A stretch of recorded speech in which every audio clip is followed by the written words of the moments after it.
Hi, I'm Clay Daniel with Clayborne LSAT. I have a weekend question explainer video for you from the logical reasoning section.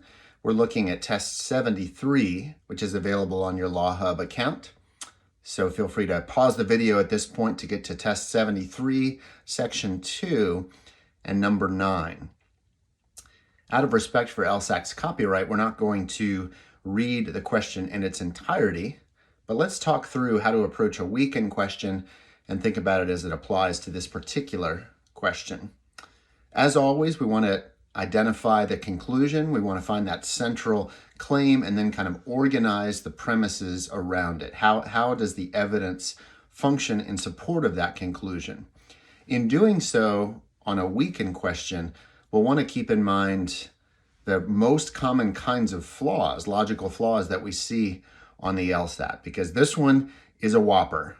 The old correlation causation issue. So often on LSAT argument questions, particularly when it has to do with something medical or something related to disease or health in some way, you'll see this correlation, this association between two factors. And we have that here. If I could go a little bit out of order for a moment and point out that the first sentence, clearly a premise, introduces an association between reduction in first-time smokers and smoking in general, there are the number of people smoking, and stringent restrictions on tobacco advertising. Classic correlation.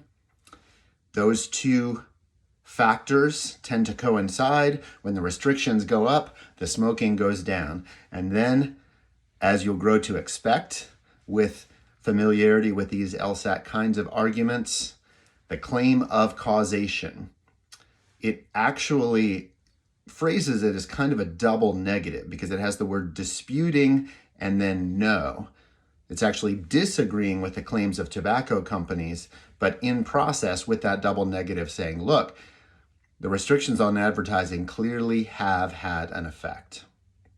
Now, for a weekend question, this sets us up really well because anytime we have some kind of explanation in an argument, all we need to find to weaken it is a plausible alternate explanation.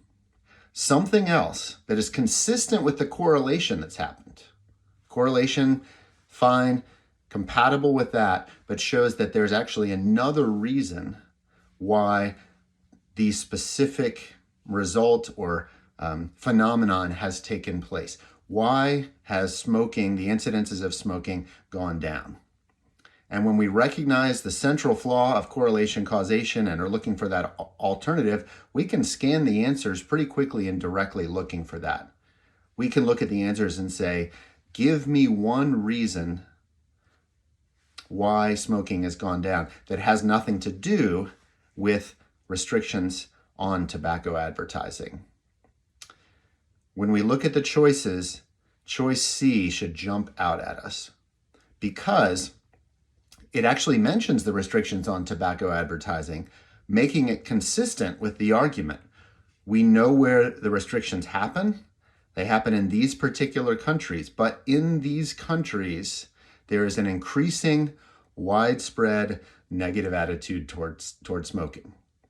Not just widespread, which probably wouldn't be enough, but also increasing, which is enough to explain why the incidence of smoking has gone down. One other note on weekend questions before we wrap this one up. It's important to realize that to weaken an LSAT argument is not the same as to disprove it. Just like strengthening it is not exactly the same as proving it. We need to be careful not to demand too much of the correct answer. If choice C is true, and we're supposed to assume that it is, it doesn't rule out the possibility altogether that restrictions on smoking haven't had the effect that the argument has thought that they've had. Excuse me, I think I might have said that backwards. It doesn't rule out the fact that restrictions have had some effect. They could have still had some effect in addition to this negative attitude. But if you introduce an alternate explanation, it now becomes less likely. It's less likely that the conclusion is true, and that's all we're looking for with weakeners. If you have an explanation, but someone puts forward a plausible alternative, that first explanation has been weakened because a plausible alternative exists. So on weakened questions, make sure you're reading the argument very critically as usual with argument questions. Interrogate it, ask whether the evidence may fall short of establishing the conclusion because it's overlooking something, ignoring a possibility, or particularly in this case, falling prey to a particular flaw and ignoring an alternate explanation that could make just as much or more sense. Good luck on weekend questions, and come back for more logical reasoning videos from Clayborne.